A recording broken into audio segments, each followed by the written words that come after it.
We won our first game with the Hail Mary. I think that was probably one of the most memorable times in my Cleveland Browns history. That was a big moment. Looking for Kevin Johnson. Ball is tipped. Johnson's got it. He's got it. He's got it. Touchdown Browns.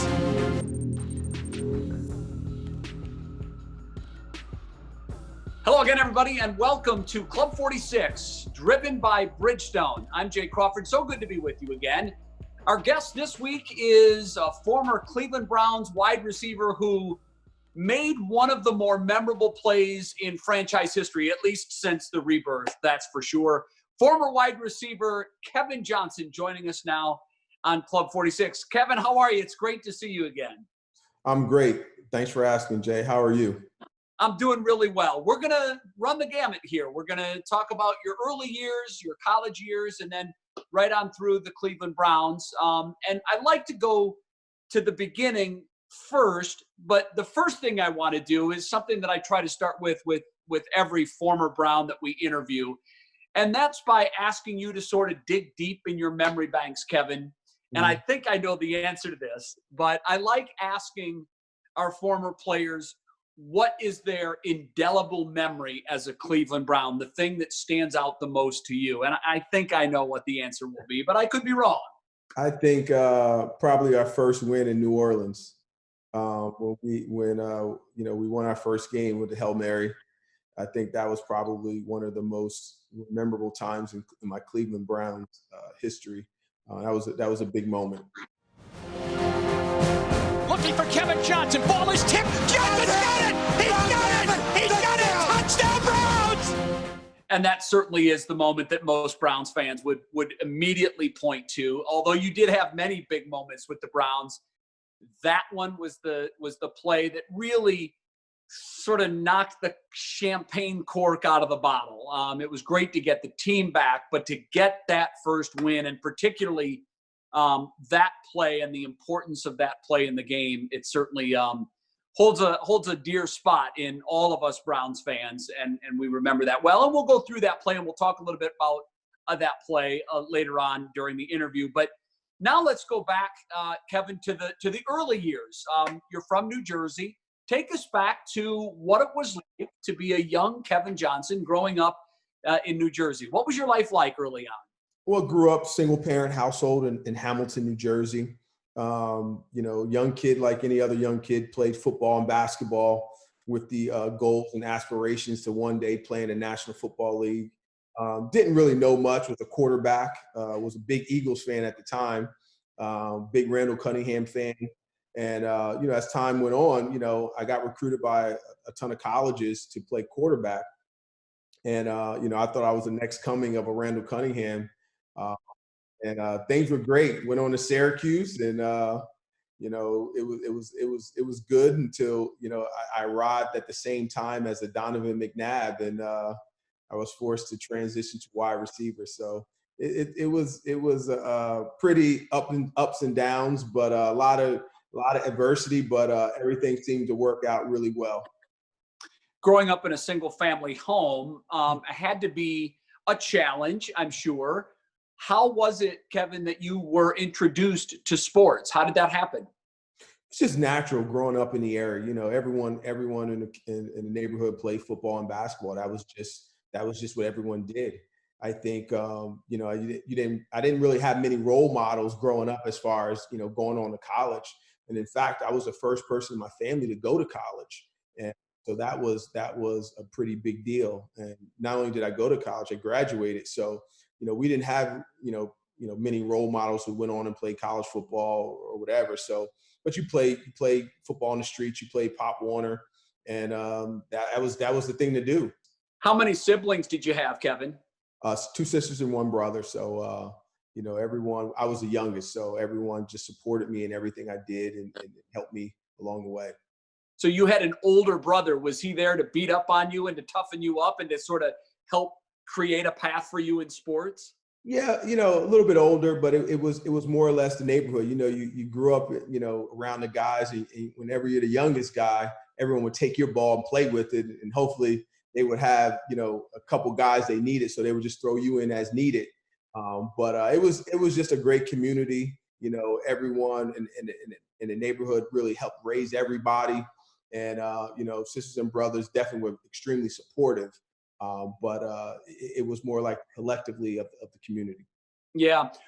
Did you have a favorite early on? You said it was between football and basketball for you. Did you lean one way more than the other?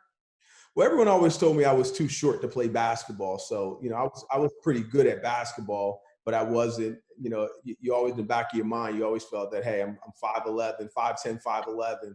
You don't have the height to play basketball. So it was always just hey, I love it, but football was going to be the opportunity to where I was able to go to college and play. Yeah. Did you play point guard? Yes, yes, Good yes. handles? Yes, yes, absolutely. You got to have a killer crossover. That was a definite back then. So when did you, Kevin, realize with football, I'm better than the average kid? Who knows? Maybe I could get a college education out of this.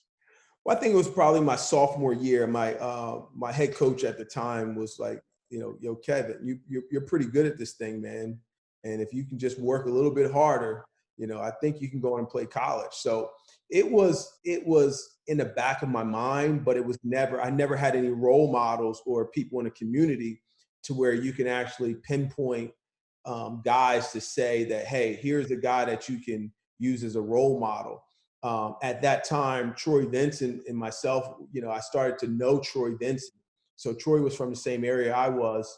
And you started to, you know, then at that point I started to say, wow, Troy came from this area. Maybe I can go to college and be like Troy. But before then, it was myself and a guy named Gary Steels, who went on to West Virginia, had a very productive NFL career. So we were like just two guys in the community who were trying to find role models. And the only guy that we can actually look to was Troy. And so we were just trying to figure things out as we went. But my high school coach really was the guy who said, listen, if you just focus on this thing and put a little bit more attention to it, I think you'd be pretty special. Had you met Troy as a young adult or not until later? I met Troy one time, and it was just like, you know, he was like the big guy on campus in a sense. And Troy was, you know, I was a young guy at that point. So Troy didn't really, you know, want to deal with young guys because he was a really good player. And I was still I think I was in the ninth grade at the time. He just was going to Wisconsin. And, but as I started to go to, you know, my junior and senior year, Troy was drafted at that point, and he would come back. And he would always say, hey, you want to work out? And so if Troy told you to be there at like 7:00 in the morning, you know, we were there like 6:30, like just ready to go. So it was something to really look up to. And so that was like the really only guy who really, you know, tried to help us out or really took us under his wing to give some guidance. What did that relationship mean to you?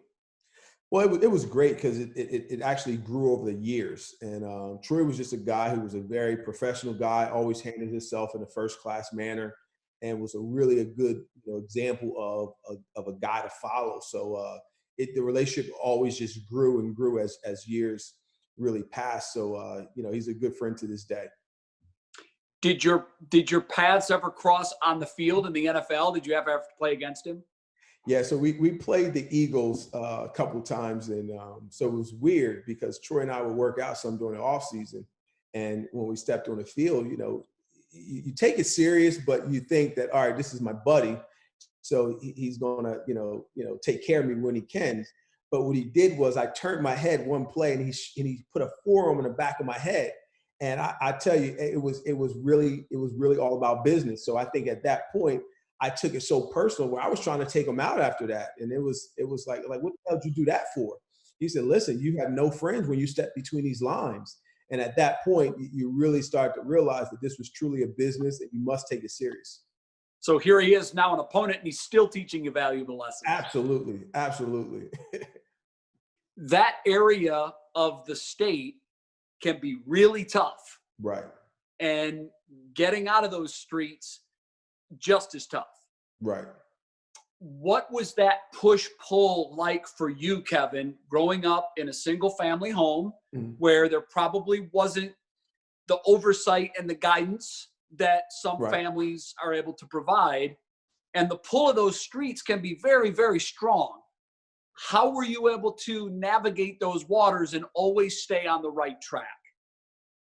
Well, I think it was more or less, my mother always told me, you make your bed hard, you got to lay in it.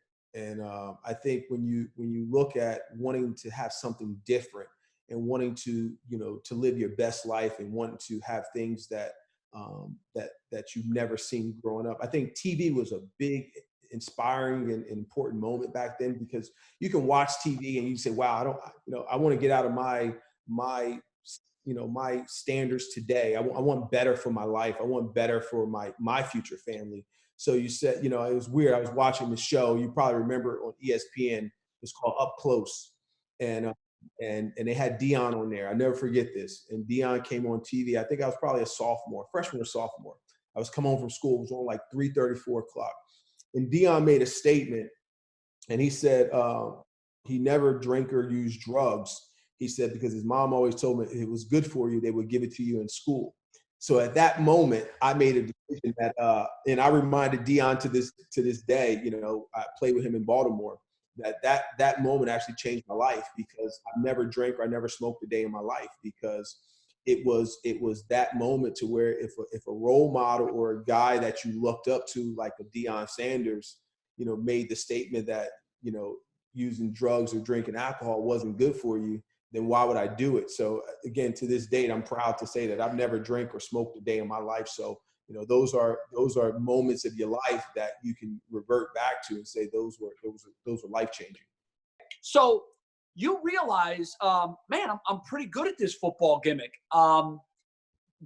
When did it become a dream of yours, an attainable dream? I'm going to play college football.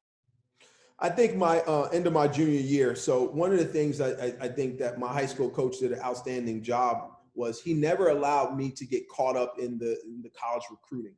So his whole mindset was, Kevin, you do what you're supposed to do. Everything else will take care of itself. So, like nowadays, I never got all the letters. He kept all those letters from me. He just tried to, he believed that if you stay focused and you take care of business every day, everything else will take care of itself. So at that point, after my junior year, the first school to come out to look at me was into my junior year was Clemson.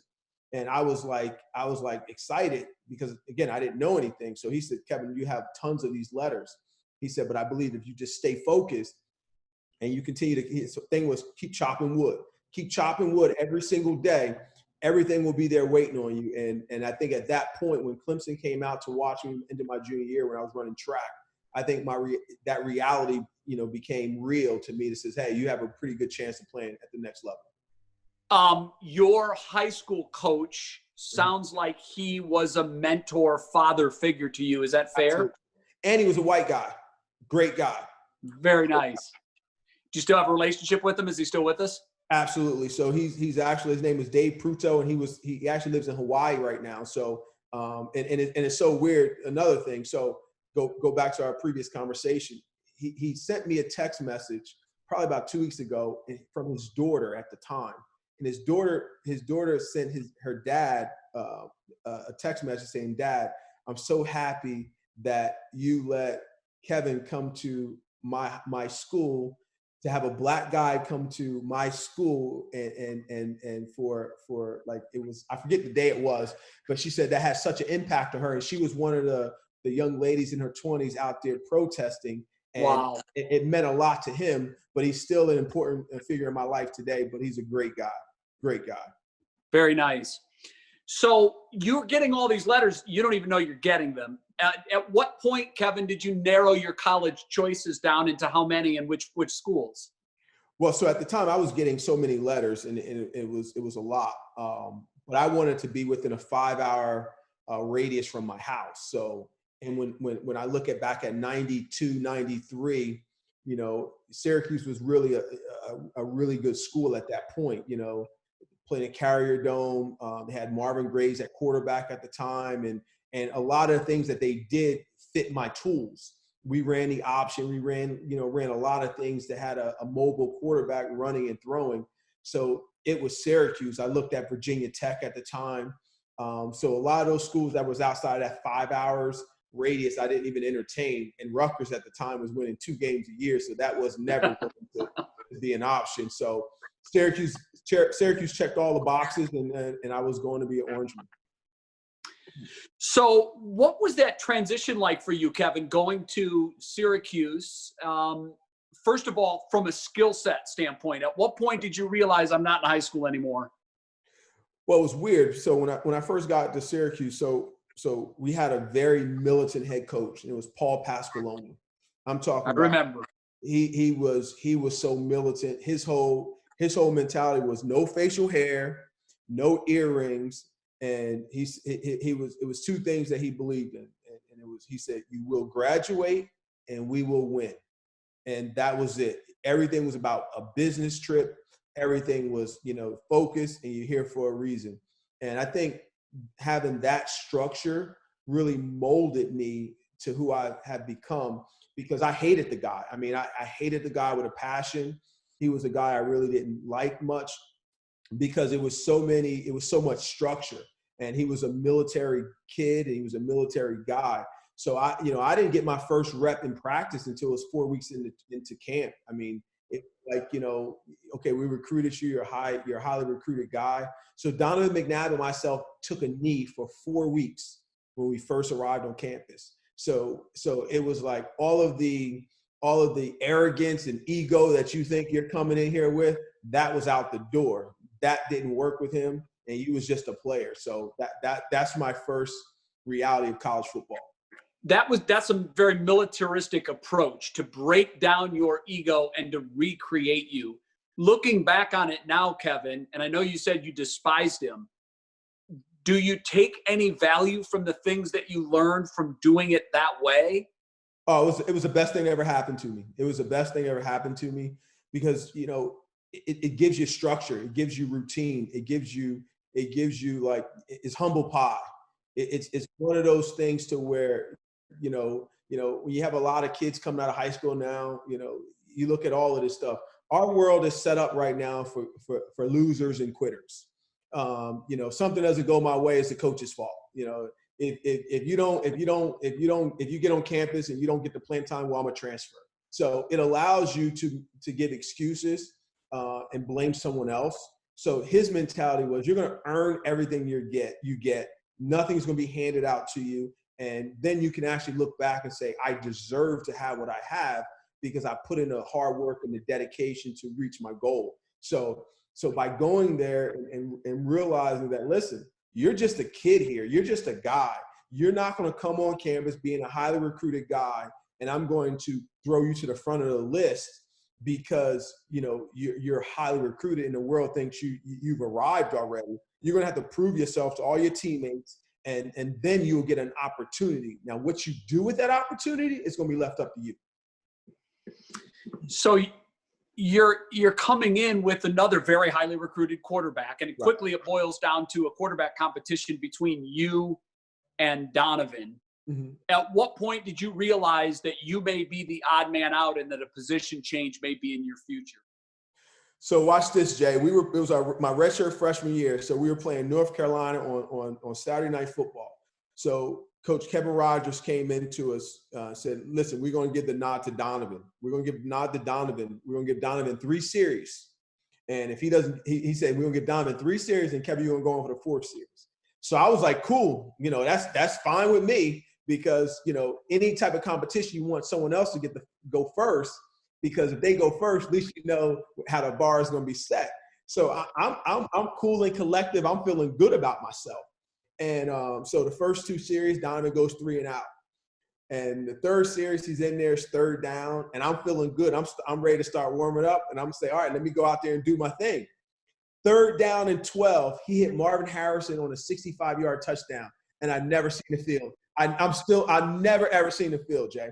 So I'm sitting there like, damn, when am I going to get my chance? And I never saw the field. And I became his backup, literally holding a clipboard for 2 more years. So I never got on the field to the bowl game of my redshirt sophomore year when we were playing Clemson. And the only why I got into that game was Marvin Harris and I were best friends when I was in college. And Marv came to me during our bowl practice, said, "Hey, okay." He said, "Listen, if you have any chance of wanting to play in the pros, dude, you got to change your position of wide receiver." I said, he said, "Listen, you fast, you can catch." He said, "And I'll work with you during the offseason," because he was ready to go to the pros. And I was so nervous. So during a bowl practice, I went into Coach P's office, and I was so scared because he's so militant. Coach P didn't even talk to nobody. Coach P, like, you were so nervous to talk to him because he was all about business. And so I said, "Hey, Coach, do you mind if I think about moving to wide receiver?" Because I was so scared of this dude. And he said, "You know what, Kevin? You know that may not be a bad idea." I said, "Do you mind if I look at like doing special teams during the bowl practices to get familiar with it?" Because Marvin said he would work with me, because they would never yell at Marvin Harrison. Like, they never said nothing to Marvin. So if you mentioned Marvin's name, you got to pass. Yeah, right. You got to pass. So he knew I was real close with Marv. So he said, "Okay, Kevin." So Marvin went into the office and said, "Yo, Coach, you should let Kevin return kicks." So Coach P would never yell at Marvin, right? So Marvin got me a chance to return the kickoff in a bowl game against Clemson. And so I'm in there studying tape all week to return just kickoffs, Jay, just kickoffs. So I got to return one kickoff in the bowl game. I think we played Clemson in the Gator Bowl. That was my first time hitting the college field. Wow! As a redshirt sophomore for one play. That's a great story, though, and a great lesson too. Yep. To your earlier point, today's society is wired for guys to pull ripcord and bail. And yeah, it was the coach's fault or whatever. You took your destiny into your own hands. You took the lead by going in to have a very difficult conversation. It changed your whole life. So watch this, Joe Jay. I was the highest recruited player my year when I came into Syracuse, and I was the last player to play of all the people in my recruiting class. Wow, crazy. So it was so weird because, again, I had an ego. So my whole point was like, listen, I'm out of here if I'm not going to play. So you told me I was going to get a chance to play the fourth series, never got a chance. Donovan is lighting it up. So I said, listen, I'm transferring. So my mom said, listen, made your bed hard, you got to lay in it. She wow. said, figure it out. And so, you know what? I stayed there, and it was the best thing that ever happened to me. I love moms. That's great advice. Absolutely. That is great advice. So then it was between your redshirt sophomore year and your junior year where you made the switch. Talk about that transition. So that off season, again, Marv's training for the draft. So I'm working with Marv a little bit on just how to run routes and everything. So I knew what to do because I was a quarterback. So I always looked at, okay, I didn't know how to run routes, but I knew who would get the ball just based on my knowledge of the quarterback position. So my junior year, I never even started as a junior. So I was a third receiver as a junior. I split time with a guy named Darryl Daniels as a third receiver at my junior year. So made the transition, and, I'm trying to figure it out. But Donovan and I was real close, you got to understand, because I was still his backup because I knew everything, but I was just playing wide receiver because they had to pacify me a little bit because I was a good kid. I was doing all the right things, and I was a good athlete. So, and I always knew what he was thinking because I still sat in the quarterback meeting rooms every day. So every time I would line up, I would actually leave the huddle early because I can read the signals from the sideline. I knew what the play was, and I knew what his reads were. So me and Donovan would look at me, I would look at him, I'm like, what the hell are you checking for? That's not the right check. Or I would wave him off because I knew what he was looking at. So he and I had that connection because we still sat next to each other in the meeting rooms, and we were great friends because we sat next to each other in meeting rooms. I was still going to the quarterback meetings, and I knew what he was thinking and what his reads were. So it made me an easy target, or I knew where to be at on the field to get the football. How long after you made the switch, Kevin, did you feel comfortable and also feel like maybe I can be good at this level, at this position? Well, I think towards my end of my junior year, I started to feel a little bit more comfortable, and the coaches started to realize that I can catch the ball really well. Like, I had really good hands, and I caught the ball really well. So in the off season of my junior year, the pro scouts came in and we had like that pro day, and I ran the 40 and I ran like a 4.4240. And then like the college's eyes started to light up a little bit. And so at that point they said, whoa, the kid can run. And let me go back to one point. So beginning my junior year, we played Wisconsin in the kickoff classic. And again, remember, I was returning kicks and punts because Marv got me a little bit of pull in there. So we played Wisconsin in the kickoff classic, and I ran the opening kickoff back for a touchdown. So that was the first game of college football. So Kevin Johnson's name was like in college football because I had opened it up with a kickoff return for a touchdown. So at that point, leaving my junior year, going into my senior year, I ran a 4.40. So now the college scouts said, wow, this kid can run. And then I started to become more comfortable, in the offseason with Donovan and understanding the wide receiver position. And I started college football 1 year, and I was drafted the 32nd overall. Pretty impressive, man. Yeah. Pretty impressive. And for a guy that switched positions, you were always known as that possession type receiver. You could catch the football. It's rare for someone to make that change so late in their college career and still be able to, pardon the pun, get your hands around it. Well, if you realize, and it's like a hidden secret, and I think people don't really pay attention, quarterbacks is always catching the football because they're always playing catch. Every time they throw it, they got to catch it. You got to catch it. So it was a natural thing of catching a football. And for me, it was like, okay, I don't really know what to do in college, but if I just catch the football, that's a good start.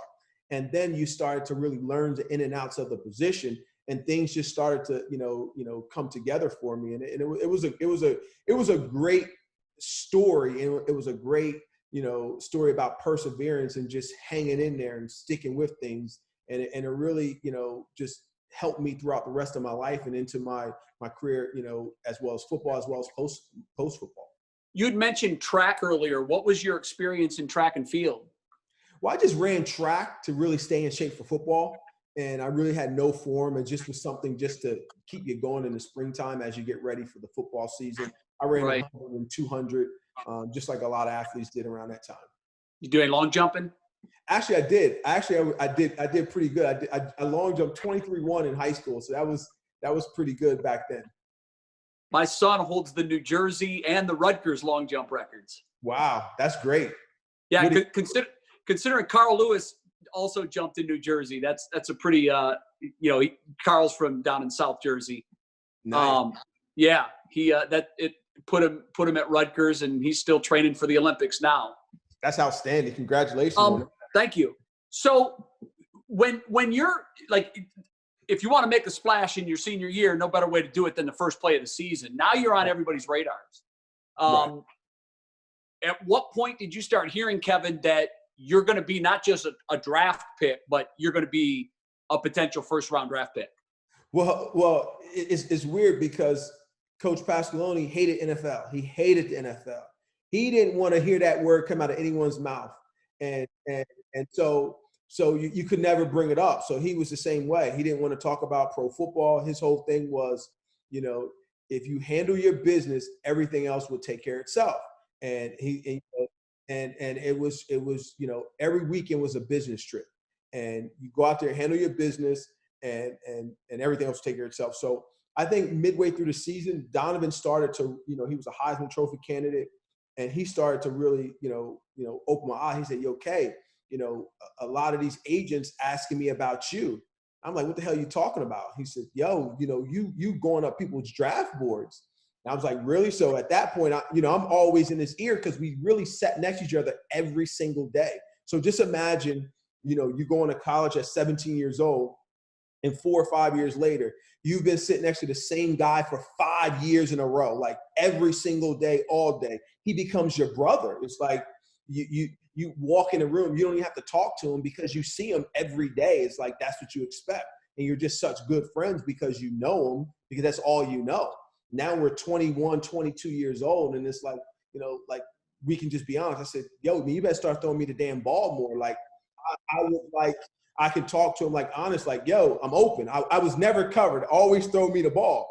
And so he was like, "All right, we're gonna do this thing together." And so he just was like force feeding me. Every chance he get me the football, he was throwing me the football. So it was great. What was your draft day experience like? It was weird. So Donovan was he was calling me all the time because it was a pretty good chance that the Eagles were going to draft him at number 2. So he already knew. Everyone knew Couch was going to the Browns at 1, and everyone knew like at that point that Donovan was going to get drafted to the Eagles. So the night before the draft, he's calling me saying, "Yo, I'm going to get drafted by the Eagles. They're already working on my contract, so on and so forth." And he said, "I think the Eagles may look to take a wide receiver." He said, "I don't know if you will be there." He said, "But they may trade up to get you." I said, "Really?" So I'm getting excited thinking, being from New Jersey and I know he's going to Philly, like I'm going home to play. And so before the draft, I went to visit, the Atlanta Falcons, the Miami Dolphins, the Seattle Seahawks, the Dallas Cowboys. So I thought it was a pretty good chance that I would be selected anywhere between 17 and 25. And so draft day comes and I'm at home with my family. And about pick number 10, I got nervous. I left the house. And I'm like, God, man, this is crazy because your anxiety is building up. Seattle Seahawks called me at 17 and said, "Hey, how do you feel like being a Seattle Seahawk?" I said, "I feel great." Never heard from them again, And it's like, Who did they draft? I think they drafted a defense end from North Carolina. I forget his name. So then the best call I got was from the Dallas Cowboys. They called me at pick 20 and they said, "Hey, Kevin, we were really going to draft you, but I think they had an issue with Leon Lett. I can't remember. He got suspended or something." And they said, "Listen, we got to draft a D lineman, but you were going to be our pick. But, we can't draft you now. We're going to go defensive line." So that was nice. So at that point, I got a call from the Miami Dolphins. And they said, "Yo, Kevin, you feel like coming to South Florida?" I said, "I would love to come to South Florida." Never heard from them since. And same thing with Atlanta. I got a call from Atlanta. They were picking 30. And they said, "Yo, Kevin, we're looking to put our pick in. Would you like to come down to Atlanta? I told you, if you were on the board, we're going to pick you." Never heard from them again. That's got to be mind-numbing. Oh, man, I was so pissed off. So the Denver Broncos had the last pick, and I knew I wasn't going to Denver.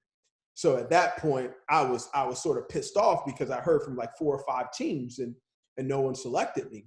So then Chris Palmer calls me at 32, and I answered the phone. I'm like, no, the Cincinnati Bengals called me, and Cincinnati had the pick after Cleveland. They said, "Yo, Kevin, we're going to pick you with our next pick." And I said, "Okay." They said, "You don't sound excited." I said, "Man, I just heard from about 4 or 5 different teams, and they told me the same thing." So I said, "I'll see it when I believe it." I said, "I believe it when I see it." So at that point, as soon as I hung up the phone with Cincinnati, Chris Palmer calls me. He said, "Hey, Kev, how are you?" I said, "Good, how are you?" He said, we're handing in our card right now to pick you." I said, "Whatever, man." I said, "Whatever." He said, "What are you talking about?" And then he put Dwight Clark on the phone. He said, "Hey, Kev, congratulations, you're going to be a Cleveland Brown." I said, "Whatever." He said, "What's wrong?" I said, "I just heard from 5 different teams about them picking me." And as I was saying that, they were announcing it. And I was like, whoa. And so it was like also a real moment. So that's how draft day went. That's a great story. So what was your introduction to Cleveland like? What was your first impression? It was great. I think I flew in that evening, and you have fans at the airport. It was great. Didn't really know the history and the fan base of Cleveland prior to getting there. Phenomenal fan base, phenomenal fans, and just to see the passion and having the Browns back into Berea and Cleveland was unbelievable. I mean, they showed so much support. Every weekend coming out there supporting us when we were losing. I think it was just a great experience. When I asked this question earlier about that transition from high school to college and your first thoughts, I'll ask it again now, college to the NFL. What was your first impression after that first workout, difference between pro and college? Well, minicamp started, and being a new team, it wasn't a lot of history, so everyone was really, feeling themselves through the process. I think once training camp started, we started training camp early, like the middle of July, we went 4 straight weeks of doubles. We practiced so much. I'm talking about your damn hamstrings felt like they were like elastic. Like if you moved wrong, you was gonna rip a muscle. So when you look at the game today, it's totally different. Like they don't even hit today. I mean, we had so many doubles. The only day we had off was Sunday, and it was like brutal. I mean, it was freaking brutal. But it was just tough. I mean, that was just football. So the workload was immense. What about the difference in skill sets? Were you awed by the skill set of the defenses? Where were you on that? It was just so much faster. Everything happened so much quicker, and it's like what was open in college, what wasn't even close to what was open in the NFL. So the speed of the game was so much faster. Understanding the scheme, the amount of plays that you're going to the line of scrimmage with, and you're playing with grown men. I mean, you're playing with guys who are 34 or 35 years old, who had kids who were in middle school and going to high school. It was just a different environment. It's something you can't even, explain. It is so difficult nowadays to really understand the age gap of some of these younger players entering pro sports now. It's scary, to be honest with you. It's really a different generation. Sometimes between Tom Brady's almost in his mid-40s. He's going to be throwing the football to guys in his early 20s. Right. He could be their parents. Absolutely. So think about that. So when you look at that age gap and the wisdom and knowledge that he has to adapt to, what 19 to 20-year-olds are actually, what do they like to do? What do they don't like to do? The things that they want to look at every day. That's a learning curve all in and of itself. And just the entitlement of this younger generation is mind-boggling. Very well said, because it is. They expect to wake up on third base, not realizing you gotta go station to station. You can't just be on third base. Absolutely. So Kev, take us through though that first year when things were tough. Obviously, the expansion rules had changed so dramatically that they went the other direction. So when Jacksonville came in and Carolina came in, they were given a lot of benefits, and within 3 years, they're both in a conference championship game. So when the Browns are set up, the existing teams are saying, "Wait a minute, we can't pave the road to, with gold for a new team." So you guys got dinked. I mean, it was very difficult for the Cleveland Browns. What was that first season like? Looking back at it, it was so tough because you never had. I guess the lack of better words is great role models. Like we got the worst of what other teams didn't want. And we didn't have a really good transition to people to teach you what to do. We were trying to figure things out on our own.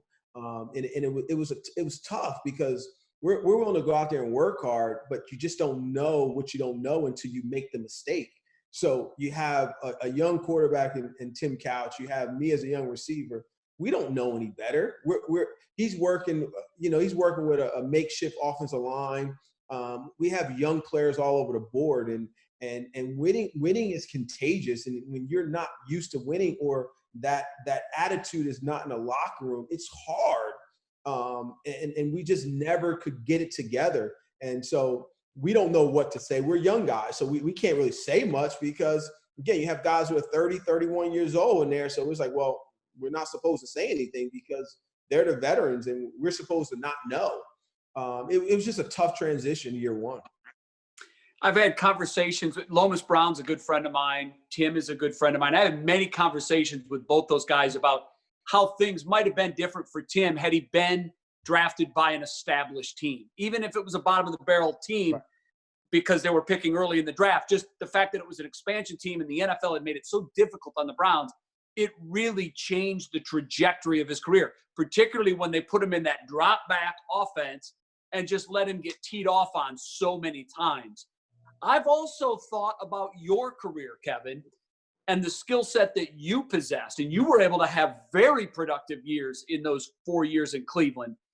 When the deck was stacked against you, have you ever thought about how your career might have been different had you actually been drafted by Miami, who had said they were going to pick you, or any of these other teams that had called you and said, we want to call your name, even the Cowboys, for crying out loud? Well, personally, and from my situation, I get really pissed off because, you look at guys on TV who they say who can really play. I don't think they're really that good, some of the guys I see nowadays.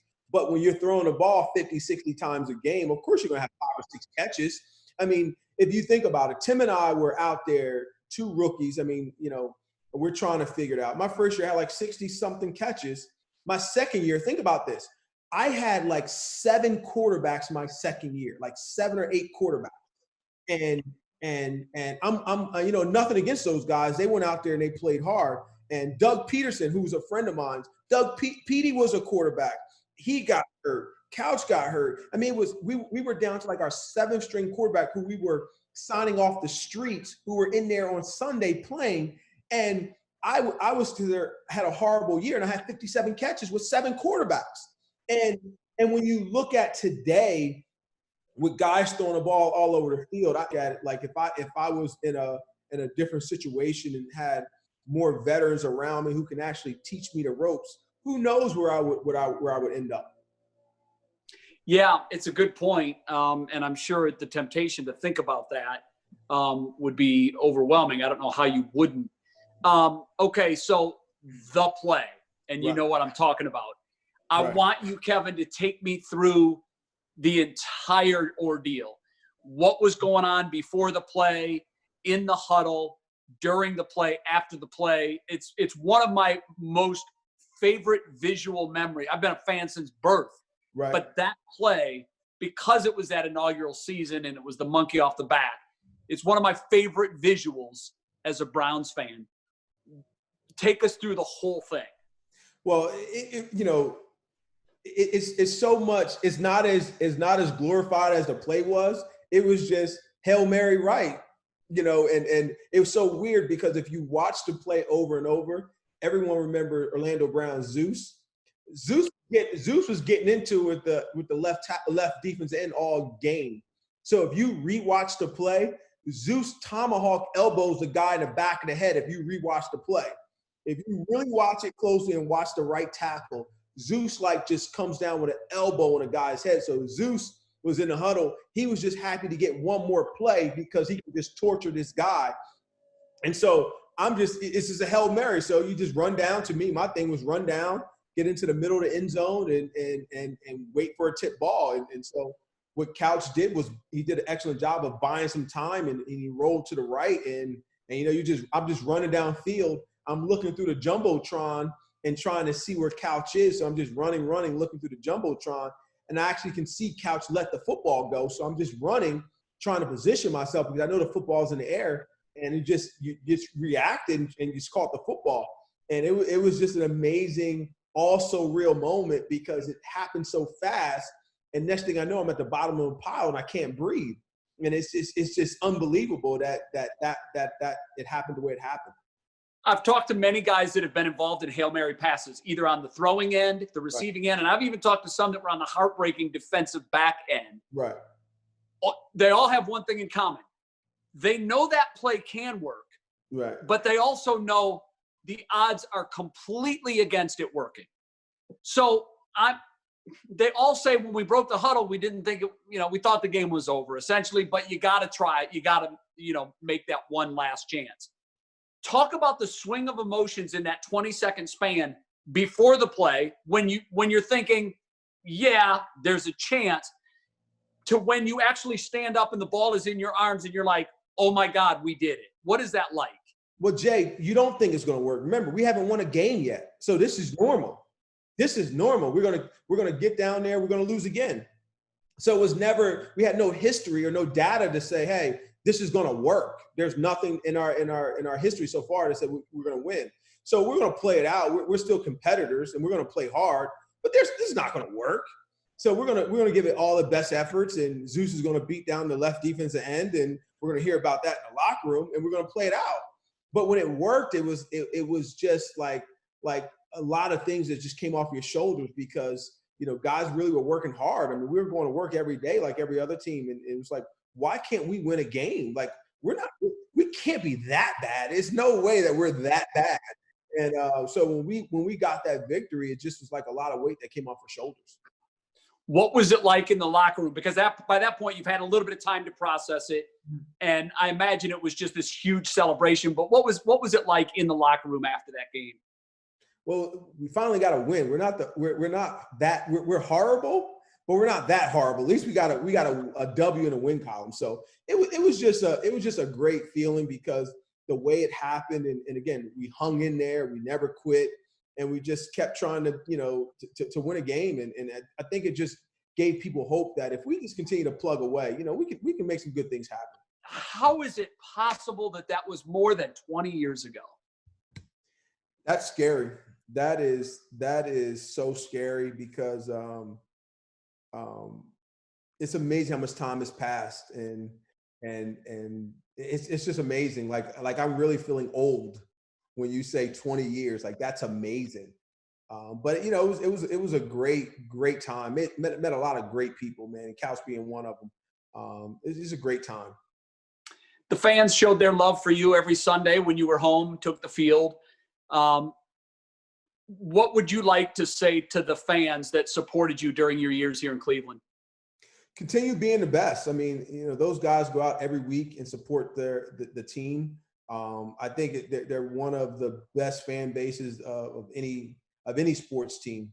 It gives the players a lot of confidence. It makes them feel good. Win, lose, or draw, that you have that type of fan base that's out there supporting you play after play, week after week. And I think right now Cleveland has definitely experienced enough, bad days, and I gotta believe that the better days are right right in front of them. I mean, you got some great players. I mean, to me, you got Odell and you got Landry. I mean, those two guys can go get it. I'm big fans of theirs, and they do it well. Although I still feel I catch the ball better than Odell, and that's still an argument to be said. So we can have that discussion any day of the week. I love that. And to your point that they're due some good luck from your lips to God's ears. Right. Let's certainly hope that's the case.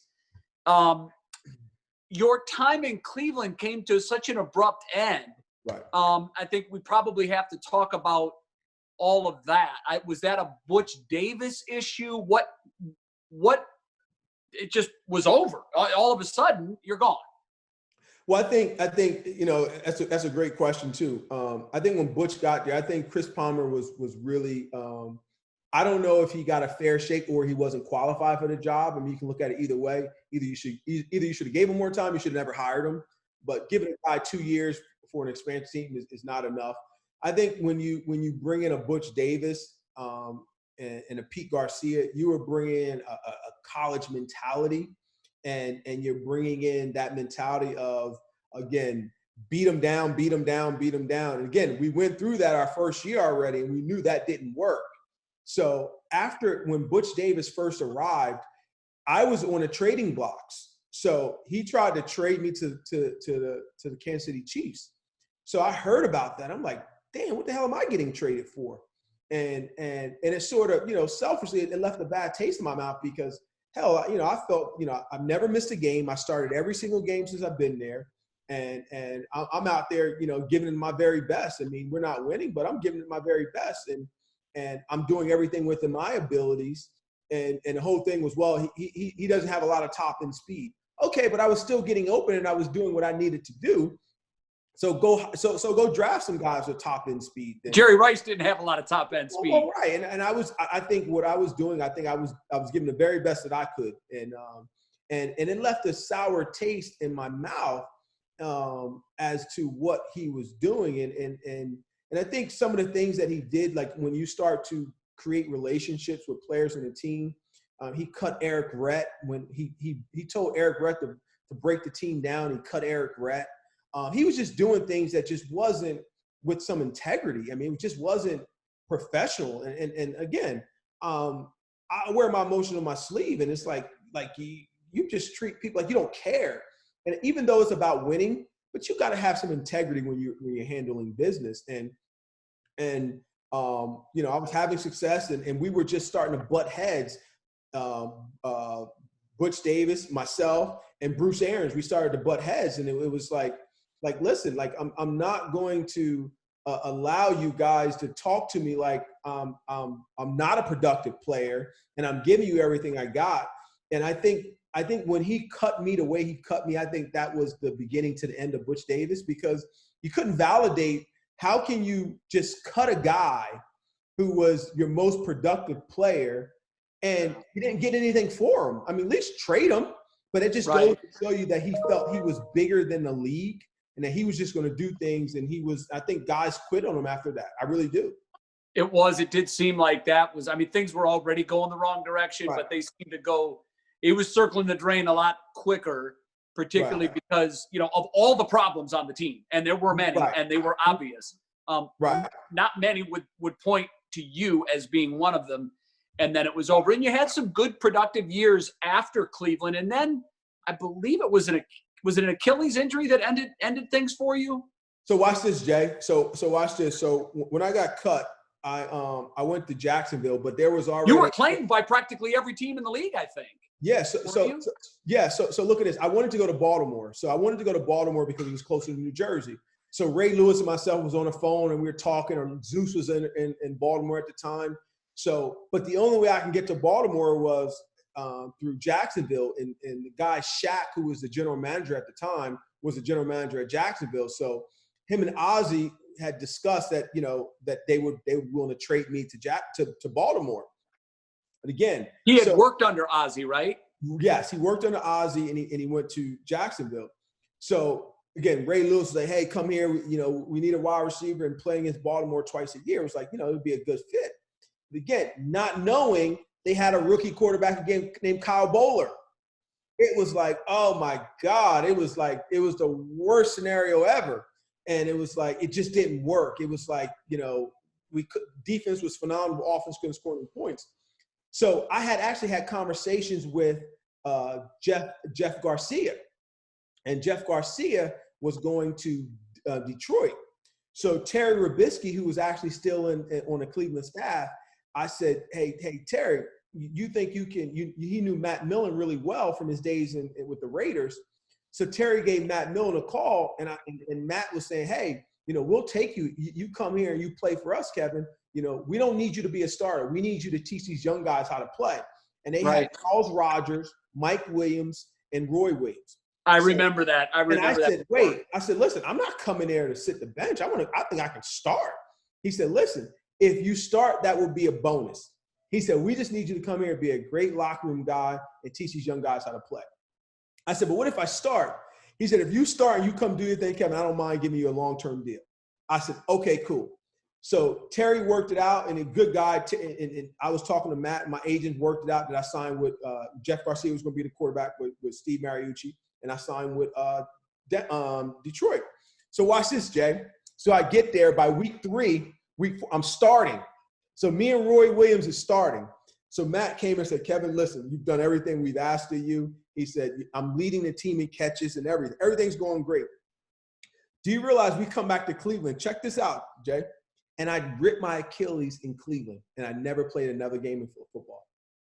How was that for a storybook ending? Well, I'm surprised you can even say the word Cleveland and still have a smile on your face. Post-career, you've had nice success. You have this super gym in New Jersey that's been very successful. And talk a little bit about your post-football career and your family as well to wrap it up. So wrap it up. I got into real estate development. I built a health club. This is 120,000 square feet in New Jersey. I also own about 4 or 5 medical office buildings that are approximately about 400,000 or 500,000 square feet. So I've been doing fairly well in business development. So I probably built over $100 million company since I left pro football. And again, my humble beginnings of going to college, going through that hard times is the way my whole post NFL career, hard time learning something new, grinding and plugging away.